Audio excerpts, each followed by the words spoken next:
जय हिंद दोस्तों। आज के इस क्लास में हम लोग कवर करने वाले हैं बीए फिफ्थ सेमेस्टर में जो आपका एग्ज़ाम हुआ है न्यूट्रिशन हेल्थ एंड हाइजीन। ठीक है, न्यूट्रिशन हेल्थ एंड हाइजीन का जो आपका एग्ज़ाम हुआ है उसका पेपर एनालिसिस करेंगे, आंसर की हम बताने वाले हैं। ठीक है, आप लोग देखेंगे 50 प्रश्न आपके पूछा था, कितने प्रश्न आपके 50 में से सही हुए हैं कमेंट बॉक्स में कमेंट करिएगा, मैं वेट करता हूँ। ठीक है, तो कमेंट ज़रूर करिएगा आप लोग। चलिए स्टार्ट करते हैं, देखते हैं इसमें पहला प्रश्न आपका क्या पूछा था। देखिए पहला प्रश्न आपका पूछा था इसमें, निम्न में से कौन सा स्वास्थ्य का पहलू है? तो शारीरिक, मानसिक और मनोवैज्ञानिक, ये तीनों क्या है भैया? आपके शारीरिक स्वास्थ्य के पहलू हैं। ठीक है, याद रखिएगा, पहले का ऑप्शन नंबर डी करेक्ट है। अगला प्रश्न देखेंगे, प्रश्न नंबर 2 है, विटामिन ई का वैज्ञानिक नाम है। तो टोकोफेराल, विटामिन ई का वैज्ञानिक नाम टोकोफेराल है, दूसरे का ऑप्शन नंबर बी करेक्ट हो जाएगा। ठीक है दोस्तों, काफ़ी अच्छे से मैंने क्लास कराया था, बहुत सारे प्रश्न आपके इस एग्जाम में आए थे। ठीक है, न्यूट्रिशन हेल्थ एंड हाइजीन में बीए फिफ्थ सेमेस्टर में जो लोग क्लास किए होंगे दोस्तों, उम्मीद है वो काफ़ी अच्छे से पेपर को दिए होंगे, पास भी काफ़ी अच्छे नंबर से हो जाएंगे। ठीक है, तीसरा प्रश्न आपका पूछा था, खट्टे फलों में कौन सा विटामिन प्रचुर मात्रा में होता है? तो विटामिन सी क्या है भैया? खट्टे फलों में प्रचुर मात्रा में होता है। ठीक है, विटामिन सी क्या होता है? खट्टे फलों में प्रचुर मात्रा में होता है। चलिए आगे बढ़ते हैं, इसमें चौथा प्रश्न देखते हैं आपका क्या पूछा था इसमें। देखिए चौथा प्रश्न आपका पूछा था, यह तेल और पानी को एक साथ मिलाकर भोजन को गाढ़ा बनाता है, तो परीक्षक और स्वाद ये दोनों नहीं होंगे। इसमें मैं थोड़ा सा कंफ्यूज हूँ। एक्सी-ऑक्सीडेंट जो होता है विटामिन सी में एक्सी-ऑक्सीडेंट होता है, रोग प्रतिरोधक क्षमता बढ़ाता है। ठीक है, और पारसीकरण में दोस्तों जब एक या एक से अधिक तत्व को मिलाकर मिलाया जाता है, ठीक है, तो पारसीकरण कहलाता है। तो आप लोग कमेंट करके बताइएगा, जहाँ तक उम्मीद है मुझे ऑप्शन नंबर डी इसमें 100% आपका राइट आंसर होगा। बाकी आप लोग कमेंट करिएगा ज़रूर। ठीक है, मैं वेट करूँगा आप लोगों का। इसमें ऑप्शन नंबर डी आपका करेक्ट था, चौथे का। अगला प्रश्न देखेंगे, प्रश्न नंबर 5 क्या आपसे पूछा था, मैं इसे थोड़ा छोटा करता हूँ। ठीक है, देखिए प्रश्न नंबर 5 आपका क्या पूछा था, निम्नलिखित में से किसे प्रोटीन का आसानी से पचने योग्य स्रोत माना जाता है? निम्नलिखित में से किसे प्रोटीन का आसानी से पचने योग्य स्रोत माना जाता है भैया? तो सोयाबीन को माना जाता है। ठीक है, पांचवे का ऑप्शन नंबर बी आपका करेक्ट था। प्रश्न नंबर 6 क्या पूछा था, कैल्शियम के अवशोषण के लिए आवश्यक है। तो कैल्शियम के अवशोषण के लिए भैया क्या आवश्यक है? तो विटामिन डी आवश्यक है। छठे का ऑप्शन नंबर डी करेक्ट था आपका। प्रश्न नंबर 7वां क्या था, BMR का पूर्ण रूप है। तो BMR का पूर्ण रूप क्या था? यह ऐसा क्वेश्चन पूछा था कि आप लोग कंफ्यूज हो गए होंगे, लेकिन कोई बात नहीं, जो लोग इंग्लिश वाला देखे होंगे बहुत ही आसानी से उत्तर दे दिए होंगे। ठीक है, ऑप्शन नंबर बी आपका करेक्ट था। ठीक है, बेसल मेटाबॉलिज रेट कहते हैं। ठीक है, जिसे हिंदी में बुनियादी बेसल चयापचय दर कहते हैं। ठीक है, ऑप्शन नंबर बी आपका करेक्ट था, 7वें का। प्रश्न नंबर 8 आपका क्या पूछा था, विटामिन ए का वैज्ञानिक नाम है। तो फर्स्ट क्लास में काफ़ी अच्छे से मैंने वैज्ञानिक नाम भी बताया था, तो 8वें का ऑप्शन नंबर ए आपका करेक्ट हो जाएगा। ठीक है, रेटिनॉल कहते हैं। प्रश्न नंबर 9 आपका क्या पूछा था, भोज्य ऊर्जा के स्रोत हैं। तो काफ़ी अच्छे से इस प्रश्न को समझाए थे हम। ठीक है, ऑप्शन नंबर डी करेक्ट है आपका, 9वें का। वसा, कार्बोहाइड्रेट और प्रोटीन भोज्य ऊर्जा के स्रोत होते हैं। चलिए प्रश्न नंबर 10 आपका क्या पूछा है, 1 ग्राम प्रोटीन प्रदान करता है। तो 1 ग्राम जो प्रोटीन होता है भैया, यह 4 किलो कैलोरी प्रदान करता है। ठीक है, 10वें का ऑप्शन नंबर बी आपका करेक्ट है। प्रश्न नंबर 11 है, अंडे का प्रोटीन है, यह कक्षा 6 से पढ़ाया जाता है। ठीक है, बहुत ही आसान प्रश्न था यह, ऑप्शन नंबर बी आपका करेक्ट है। ठीक है, 11 का ऑप्शन नंबर बी करेक्ट है।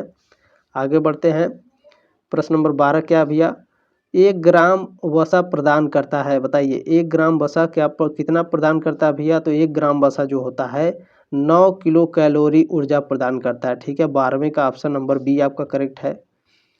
प्रश्न नंबर 13 क्या पूछा था आपका, निम्न में से कौन पोषक तत्व नहीं है? तो कार्बोहाइड्रेट, प्रोटीन और वसा, इसमें क्या भैया? पोषण मिलता है। एक्सी-ऑक्सीडेंट क्या है? रोग प्रतिरोधक क्षमता बढ़ाता है। ठीक है, 13वें का ऑप्शन नंबर डी करेक्ट है। प्रश्न नंबर 14 क्या है? प्रोटीन के कार्य है। प्रोटीन क्या करता है? शरीर का निर्माण करता है। ठीक है, 14 का ऑप्शन नंबर बी आपका करेक्ट हो जाएगा। अगला प्रश्न देखेंगे क्या पूछा था आपका। 15 नंबर प्रश्न पूछा है, पीले फल व सब्जियां अच्छे स्रोत होते हैं। तो यह आपके विटामिन सी के अच्छे स्रोत होते हैं। 15 का ऑप्शन नंबर सी करेक्ट है आपका। प्रश्न नंबर 16 इसमें क्या पूछा है, पीईएम के अंतर्गत निम्न में से कौन सा रोग आता है? तो इसमें 3 रोग आते हैं। काफ़ी अच्छे से एक्सप्लेन करके मैंने इस प्रश्न को बताया था। तो ऑप्शन नंबर सी आपका करेक्ट हो जाएगा 16वें का। अगला प्रश्न क्या है 17वां नंबर, आरडीए का पूर्ण रूप है। काफ़ी अच्छे से बताया था। जो लोग इंग्लिश वाला भी देखेंगे, इंग्लिश वाला भी ठीक है। ऑप्शन नंबर ए आपका करेक्ट था, रिकमेंडेड डाइटरी अलाउंसेस। ठीक है, 17 का ऑप्शन नंबर ए करेक्ट है। प्रश्न नंबर 18 है आपका, भोज्य ऊर्जा के स्रोत है। तो ऑप्शन नंबर डी करेक्ट हो जाएगा इसमें। ठीक है, 18वें का ऑप्शन नंबर डी करेक्ट था। प्रश्न नंबर 19 क्या पूछा था आपका भैया? प्रश्न नंबर 19 पूछा है, दूध व दूध से बने पदार्थ उच्च स्रोत होते हैं। किस चीज़ के होते हैं? तो ये कैल्शियम के होते हैं। ठीक है, ऑप्शन नंबर बी करेक्ट हो जाएगा 19 का आपका। प्रश्न नंबर 19 क्या है, लौह तत्व की कमी से होने वाला रोग है। यानी लोहा कमी हो जाएगा तो क्या हो जाएगा? एनीमिया हो जाएगा। 20वें का ऑप्शन नंबर बी करेक्ट हो जाएगा आपका। प्रश्न नंबर 21 क्या है, हाथ की सफाई का मुख्य उद्देश्य क्या होता है? तो हाथ के जीवाणुओं को कम करना होता है। ठीक है, 21 का ऑप्शन नंबर ए करेक्ट है आपका। अगला प्रश्न देखेंगे 22 नंबर क्या पूछा आपका, व्यक्तिगत स्वच्छता क्या होता है भैया? ऑप्शन नंबर डी है, अच्छी आदतों का संग्रह है जो हम स्वच्छ व स्वस्थ रहने के लिए करते हैं। ठीक है, एक्सप्लेन करके बताया था मैंने काफ़ी अच्छे से।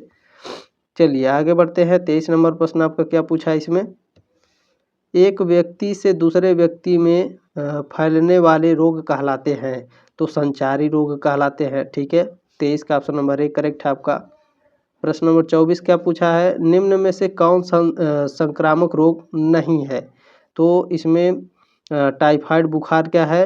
एक संक्रामक रोग नहीं है। ठीक है, 24 का ऑप्शन नंबर सी करेक्ट हो जाएगा आपका। चलिए प्रश्न नंबर 25 क्या है, निम्न में से कौन सा संक्रामक रोग है? यानी संक्रमण से क्या होता है भैया? चेचक हो जाता है। ठीक है, 25 का ऑप्शन नंबर ए करेक्ट हो जाएगा आपका। अगला प्रश्न देखेंगे 26 नंबर क्या पूछा है, विटामिन बी1 कहलाता है। एक्सप्लेन करके बताए थे, चाहे बी कहेगा चाहे बी1 कहेगा, दोनों एक ही होता है। ठीक है, ऑप्शन नंबर बी आपका करेक्ट था इसमें 26 का, थायमिन। चलिए 26 का ऑप्शन नंबर बी करेक्ट है। 27 नंबर देखेंगे क्या है, निम्न में से जल जनित रोग कौन सा है? तो भैया दोनों हैं। ठीक है, ऑप्शन नंबर सी करेक्ट हो जाएगा आपका 27 का। प्रश्न नंबर 28 क्या पूछा है, प्रोटीन बना होता है। तो प्रोटीन अमीनो अम्ल का बना होता है, बताए थे काफ़ी अच्छे से। ठीक है, 28 का आंसर नंबर बी आपका करेक्ट हो जाएगा। प्रश्न नंबर 29 क्या पूछा है आपका, वसा में घुलनशील विटामिन है। तो काफ़ी अच्छे से एक्सप्लेन करके बताए थे, विटामिन ए, डी, ई और के। ई क्या होते हैं भैया? वसा में घुलनशील होते हैं। बी और सी, ठीक है, ये क्या होते हैं? जल में घुलनशील होते हैं। और जो बी से संबंधित होता है, बी2 हो, बी3 हो, ठीक है, ये सभी क्या भैया? ये सभी जल में घुलनशील होते हैं। ठीक है, तो ऑप्शन नंबर डी आपका करेक्ट था इसमें 29 का, उपरोक्त सभी ए, डी, ई। चलिए 30 नंबर प्रश्न क्या है, अंडा, दूध व मांस अच्छे स्रोत हैं। तो ये प्रोटीन के काफ़ी अच्छे स्रोत होते हैं। ठीक है, 30 का ऑप्शन नंबर सी वाला करेक्ट हो जाएगा। हालांकि देखिए ज़रूरी नहीं है आप मांस खाएं तभी आपको ज़्यादा प्रोटीन मिलेगा। ठीक है, सोयाबीन में सबसे अधिक प्रोटीन होता है, इस पॉइंट को भी याद रखेंगे। ठीक है, प्रश्न नंबर 31 आपका पूछा है, संतुलित आहार ग्रहण करने से तो क्या होता है भैया? तो रोग प्रतिरोधक क्षमता का विकास होता है, आवश्यक ऊर्जा प्राप्त होता है, भूख शांति हो जाती है। ठीक है, यानी भूख शांत हो जाता है। 31 का ऑप्शन नंबर डी करेक्ट है आपका। अगला प्रश्न देखेंगे 32 नंबर क्या पूछा है आपका। देखिए प्रश्न नंबर 32 आपका पूछा है, आहार की आवश्यकता होती है तो नियमित एवं निरंतर रूप से आवश्यक होती है। ठीक है, चलिए अगला प्रश्न आपका देखते हैं। 32 का सी वाला करेक्ट है आपका। 33 नंबर प्रश्न आपका क्या पूछा है, 33 नंबर प्रश्न पूछा है, संतुलित आहार में आवश्यक मात्रा में विद्यमान होते हैं। तो ये सभी होते हैं। ठीक है, ऑप्शन नंबर डी करेक्ट हो जाएगा आपका। 33 का ऑप्शन नंबर डी करेक्ट है। जल्दी जल्दी देखने का प्रयास करेंगे। ठीक है, पोषक तत्व मुख्य रूप से क्या होते हैं भैया, तो शरीर को ऊर्जा प्रदान करते हैं, शरीर की वृद्धि एवं विकास में सहायक होते हैं, शरीर की विभिन्न क्रियाओं को नियंत्रित करते हैं। ठीक है, ऑप्शन नंबर डी करेक्ट हो जाएगा 34 का आपका। प्रश्न नंबर 35 है, संतुलित आहार मनुष्य को कैसा पोषण प्रदान करता है, तो सुपाच्य भोजन प्रदान करता है भैया, काफ़ी अच्छे से पच जाएगा। ठीक है, 35 का ऑप्शन नंबर सी करेक्ट है आपका। 36 नंबर प्रश्न क्या है, निम्न में से किसे सुरक्षात्मक पोषक तत्व के रूप में जाना जाता है, तो विटामिन और खनिज लवण दोनों। ठीक है, ऑप्शन नंबर सी आपका करेक्ट हो जाएगा 36 का।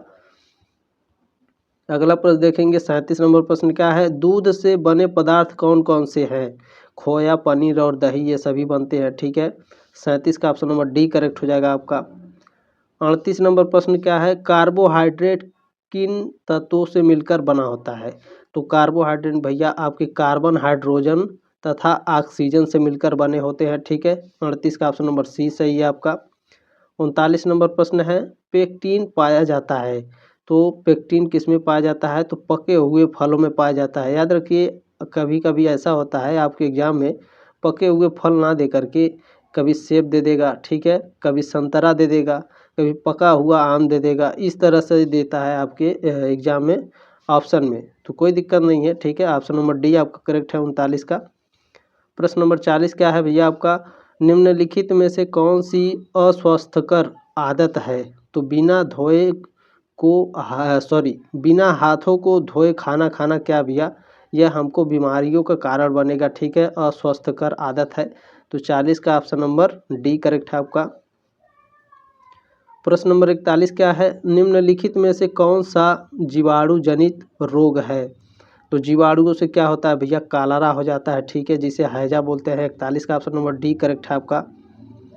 प्रश्न नंबर 42 क्या पूछा था आपका, संक्रामक रोग का मूल कारण है, यानी संक्रमण रोग से भैया क्या हो जाता है, संक्रामक रोग का मुख्य कारण क्या होता है, काहे हो जाता है, तो संदूषित हवा, ठीक है, संदूषित भोजन, अस्वस्थ स्थिति। ठीक है, ऑप्शन नंबर डी करेक्ट हो जाएगा आपका उपरोक्त सभी। 43 नंबर प्रश्न क्या पूछा था, किस खाद्य पदार्थ में प्रोटीन होता है, तो देखिए यहाँ पर काफ़ी कन्फ्यूजन वाला क्वेश्चन था। पहले नंबर दूध तो होगा नहीं और चीनी भी नहीं होगा, क्योंकि देखिए दूध में क्या होता है, कैल्शियम सबसे ज़्यादा पाया जाता है और चीनी में सुक्रोज सबसे ज़्यादा पाया जाता है, जो पुराने ज़माने में भी या फिर अभी भी कहीं कहीं गाँवों में अगर आप किसी रिश्तेदार के वहाँ जाते हैं तो गांव में क्या देते हैं, चीनी देते हैं। चीनी देने की प्रथा क्यों शुरू हुई थी पता है, क्योंकि चीनी खाने से और चीनी खाने के बाद पानी पीने से हमें क्या होता है, तुरंत ऊर्जा मिलती है। ठीक है, इसीलिए पुराने ज़माने में लोग चीनी देते थे। हालांकि आज के लोग शर्माते हैं, कोई दिक्कत नहीं है, कोई दिक्कत नहीं। चलिए, ये दोनों तो हमारे ऑप्शन गलत हो गए।